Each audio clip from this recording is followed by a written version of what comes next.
Mirë se erdhe në botën ku askush nuk është i pafajshëm. Sekrete shqiptare, vendi ku rrëfimet më të thella, më të ndaluara dhe më të pathëna të shqiptarëve marrin zë.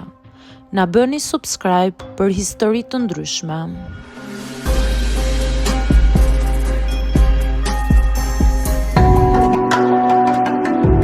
Jam 35 vjeçe dhe për një kohë të gjatë kam menduar se e njeh veten mirë. Jo në mënyrë romantike, por në mënyrë praktike.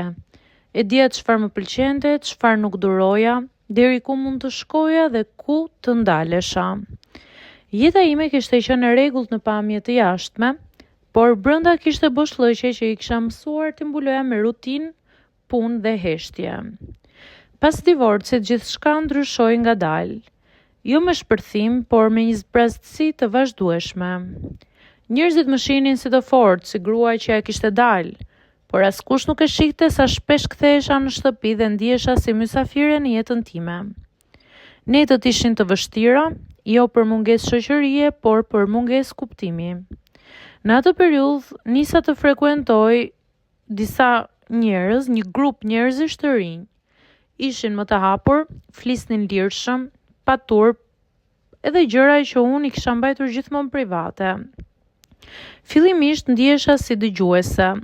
Më pëlqente të isha aty pa u ekspozuar. Më dukej sikur po mësoja diçka për botën, për njerëzit, por edhe për veten. Bisedat filluan të shkojnë më larg, jo drejt për drejt, por me nën kuptime. Idetë e hedhura si prova guximi, si thyrje rregullash të vjetra. Askush nuk më detyroi, askush nuk më shtyu. Dhe pikërisht kjo e bëri më të rrezikshme, sepse gjithçka ishte zgjedhje e imja. Brenda meje kishte dy zëra. Njëri që më thoshte të ndaloja, se nuk isha rehat me atë që po mendoja, tjetri më pëshpëriste se ndoshta po humbisja diçka dhe po i mbyllja vetes dyer nga frika. Në një moment dobësie vendosa të dëgjoj zërin e dytë. Nuk e quaj vendim të marrë me entuziazëm, ishte më shumë një lëshim. Një shprehje e tillë, le të shohim çfarë do ndodh. I thash vetes se gjithçka ishte nën kontroll. Mund të tërhiqesha në çdo moment. Por nuk e mora parasysh një gjë. Trupi dhe mendja nuk ecin gjithmonë në të njëjtin ritëm. Kur erdhi momenti, ambienti më dukej i huaj edhe pse kisha qenë aty më parë. Zhurmat më dukeshin më të forta, dritat më të ashpra. Ndihesha sikur po luaja një rol që nuk e kisha mësuar mirë.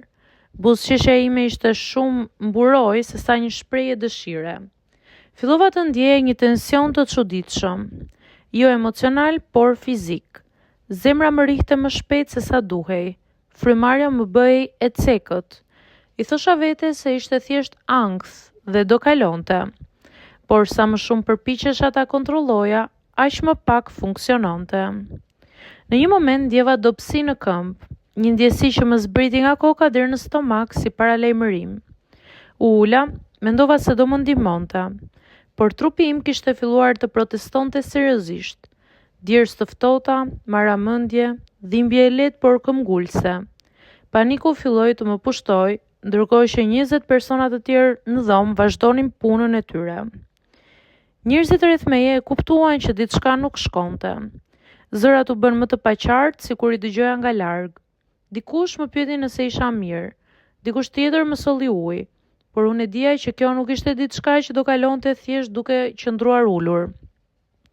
Momenti kur u vendos të thirrej urgjenca ishte çlirues dhe poshtërues njëkohësisht.